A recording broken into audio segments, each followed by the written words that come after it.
oggi i controlli delle forze dell'ordine nella zona rossa della stazione di Padova, la prima in Veneto, area blindata per 60 giorni.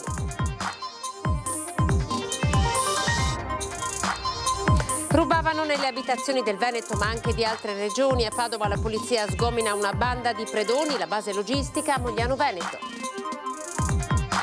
L'appello del papà padovano che non vede da oltre un mese la figlia portata via dalla mamma. La donna che vive nel Trevigiano, la piccola di 8 anni hanno fatto perdere le loro tracce da inizio anno. Cooperante del Lido detenuto in carcere in Venezuela da novembre, Alberto Trentini sarebbe in buone condizioni di salute, continua il lavoro diplomatico per la liberazione. Sabato sera una fiaccolata.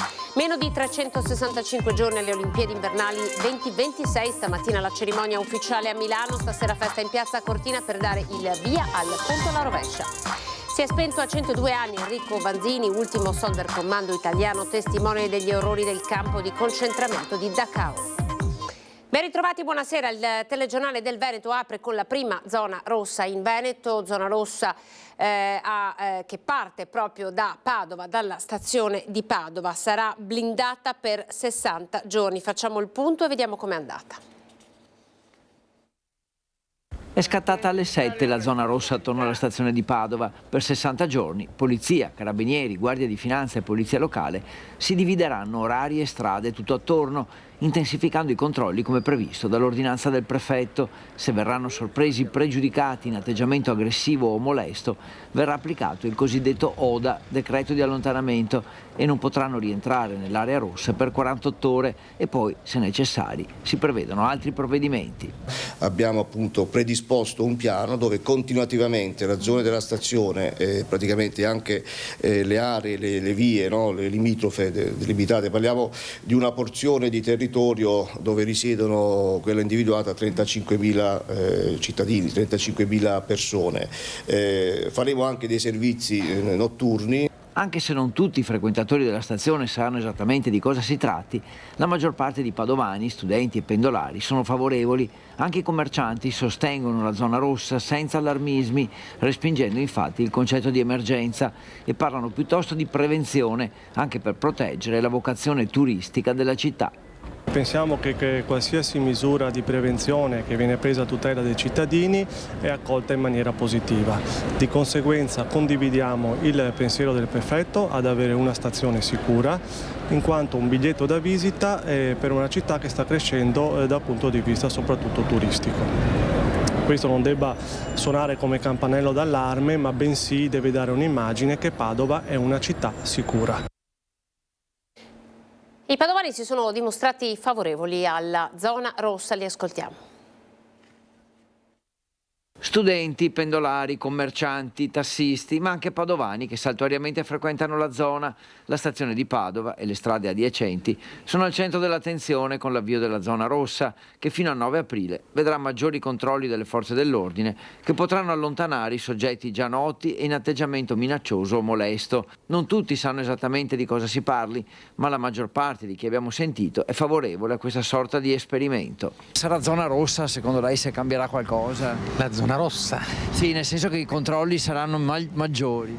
I controlli saranno maggiori. Purtroppo nel rapporto fra libertà e sicurezza certe volte prevale la sicurezza sulla libertà. C'è un controllo della mobilità che non sempre dà grandi risultati. Però bisogna introdurre queste misure, visto le emergenze di oggi, l'emergenza di oggi. Sono felicissima. Nel senso che secondo lei migliorerà la situazione? Sicuramente, sicuramente. Il controllo non fa male perché ce n'è un po' di bisogno, speriamo che sì, che dia dei risultati. Cambierà qualcosa in meglio? Zona rossa non sapevo niente, a dire il vero, però... Ci saranno più controlli, specie per le persone già note alle forze dell'ordine? È una buona cosa secondo me, è giusto che sia così. Controlli e le persone che si comportano male, insomma, vanno... Potrebbe migliorare la situazione? Non so se migliorerà molto, ma sicuramente darà un po' di sicurezza alla popolazione.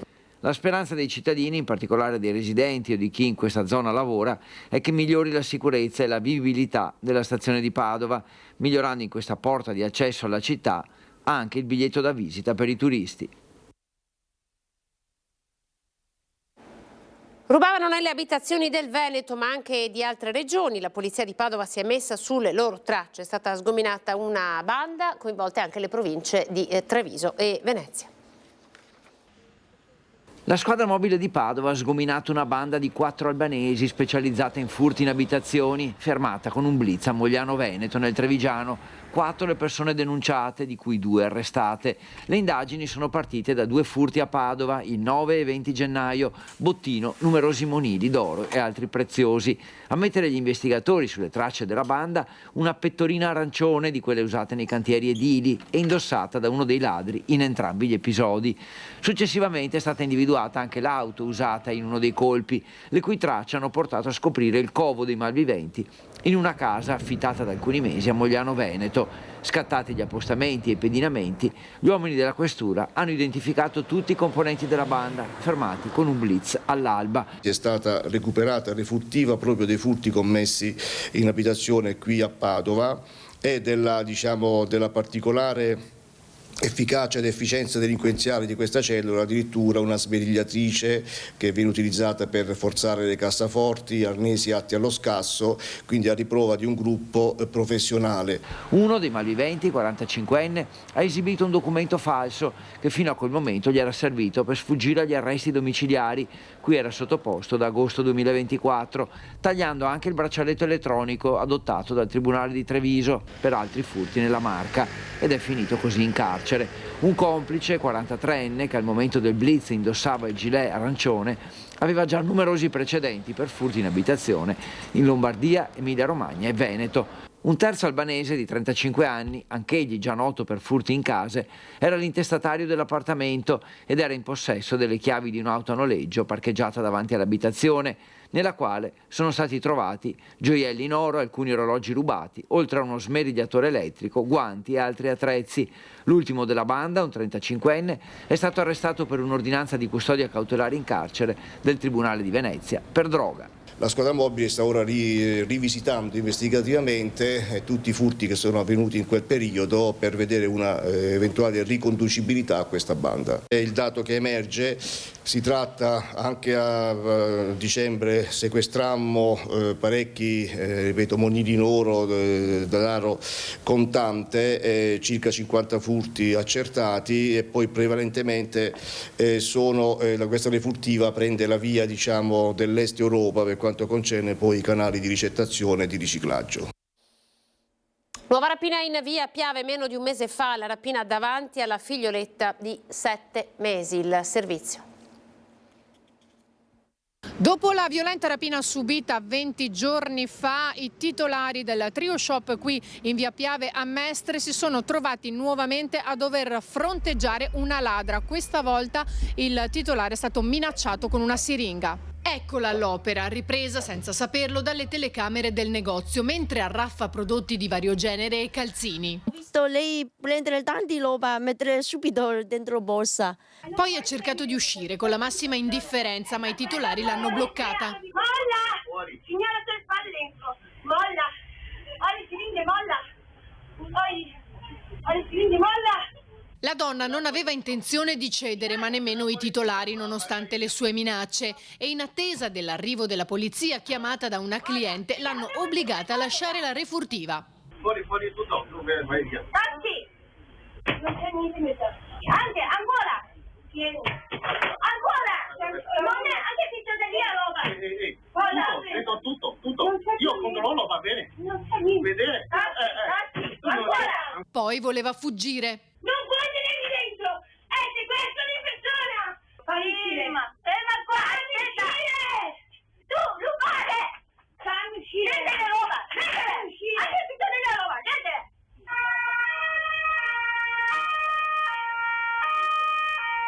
In pochi minuti la volante è arrivata e ha portato la donna in questura, ma la situazione, denuncia la titolare, è ormai all'ordine del giorno. Ogni giorno è successo questi ladri, ma in nostro negozio ogni giorno anche si trova i ladri. A volte, continua, non ha nemmeno senso chiamare la polizia perché sembra diventata la normalità.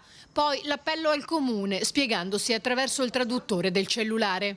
Spero che il governo veneziano, ovviamente riferendosi al comune, promulghi una nuova legge che ai ladri venga confiscata la residenza e rimandati nel loro paese. Meno 365 giorni esatti alle Olimpiadi di Milano Cortina, la cerimonia oggi a Milano e poi la festa nel pomeriggio a Cortina, festa che per noi sta seguendo la nostra Tiziana Bolognani, collegata. Buonasera Tiziana.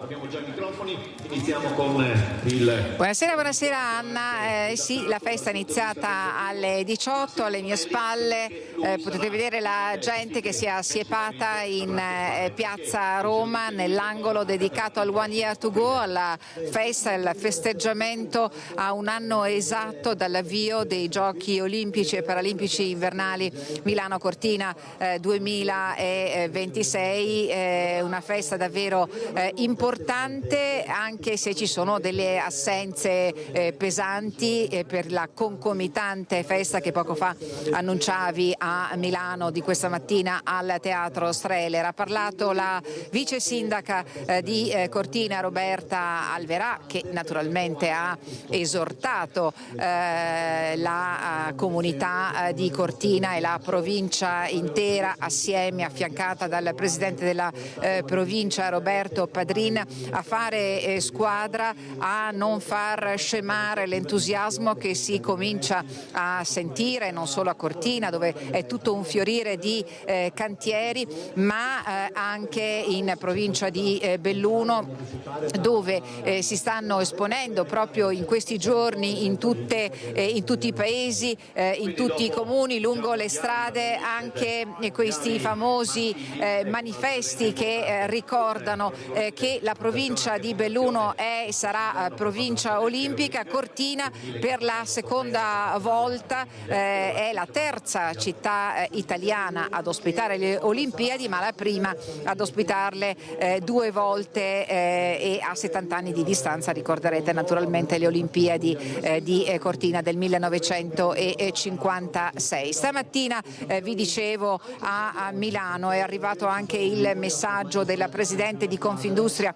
Belluno Dolomiti. Ha detto: la nostra mobilitazione dovrà essere permanente, abbiamo davanti un anno complesso ma galvanizzante. A Milano al Teatro Streller c'era il presidente del CIO Thomas Bach e assieme a lui i massimi rappresentanti delle due regioni che naturalmente sono i luoghi dove si svolgeranno, si disputeranno le Olimpiadi, e quindi la regione del Veneto, la regione Lombardia, ma anche la provincia autonoma di Trento e la provincia autonoma di Bolzano, con i presidenti rispettivi Fugatti e Compaccer, il presidente del CONI Malagò e naturalmente il ministro per lo sport e la gioventù Andrea Abodi e il ministro delle infrastrutture Matteo Salvini, che è anche vicepresidente del Consiglio dei Ministri. Vi lascio alle dichiarazioni rilasciate dal presidente Zaia. La linea poi puoi tornare allo studio. Di fare esperienza.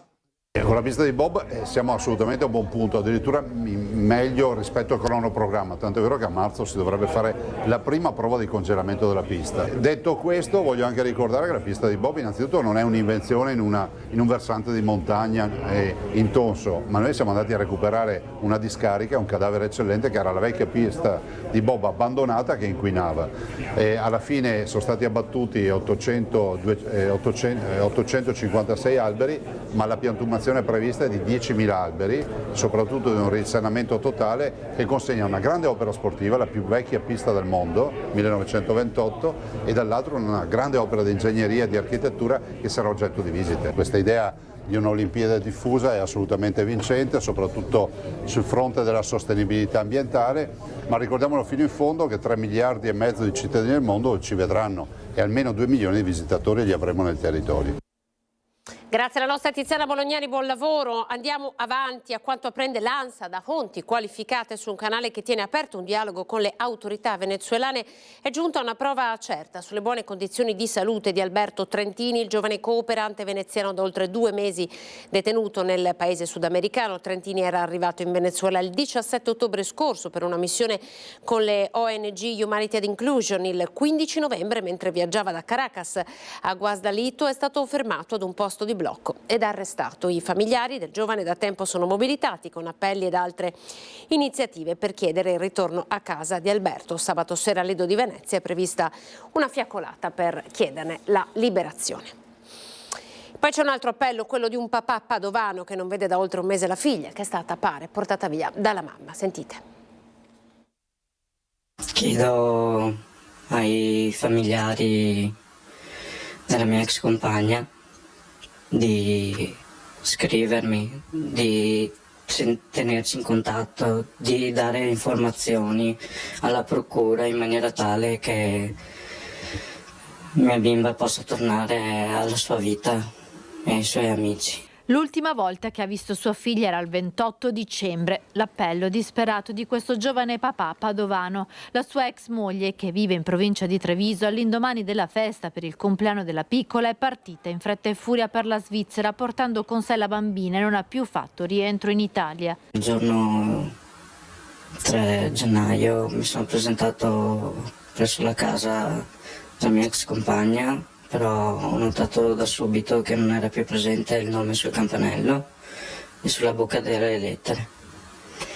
Da lì gli ho chiesto maggiori informazioni e mi ha detto che era nei pressi di Zurigo e il giorno seguente mi comunicava che erano in Spagna. Durante l'ultima videochiamata con la bambina ho appreso che erano ancora in Spagna e questo era l'8 di gennaio, l'ultima volta in cui ho visto mia figlia. Da settimane non ci sono più contatti, nemmeno al telefono. La madre della piccola sembra svanita nel nulla e non risponde alle chiamate. L'ipotesi è che dopo la Svizzera, dove vive il fratello, sia fuggita in Spagna. Successivamente a quella videochiamata la mia ex compagna mi comunicava che sarebbero tornati in Svizzera.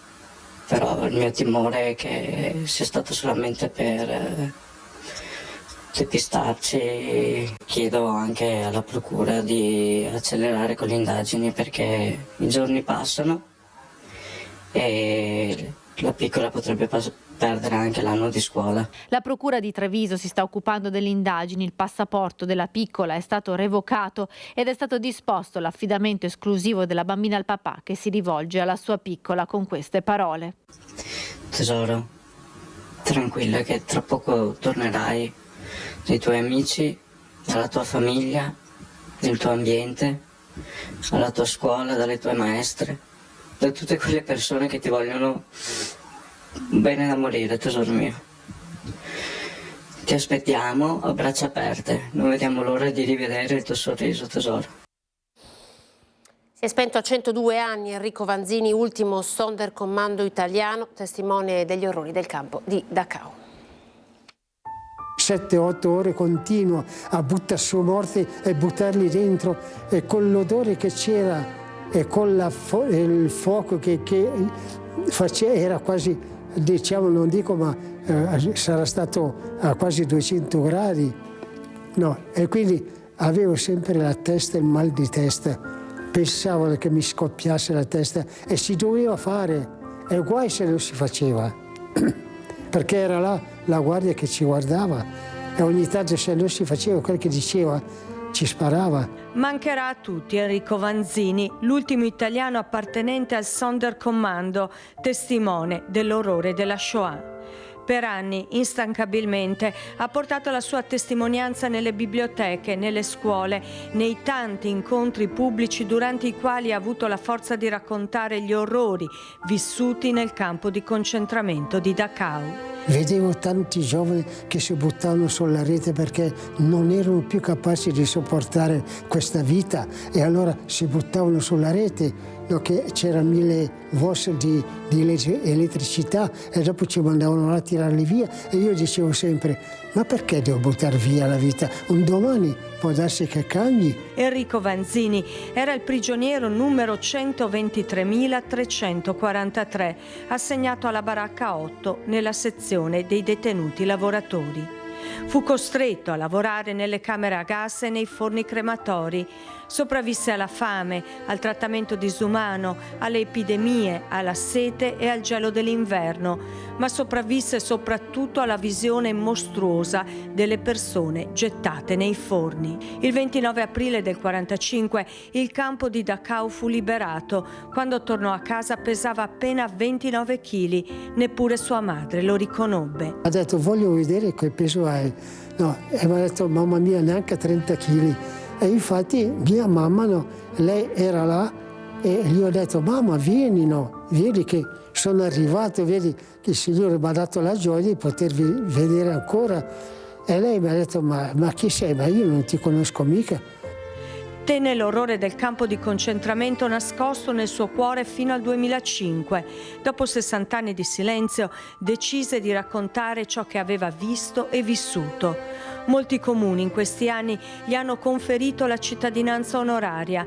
Nel 2013 fu insignito dal Presidente della Repubblica della medaglia d'onore dedicata ai cittadini italiani deportati e internati nei lager nazisti. Enrico Vanzini si è spento a 102 anni.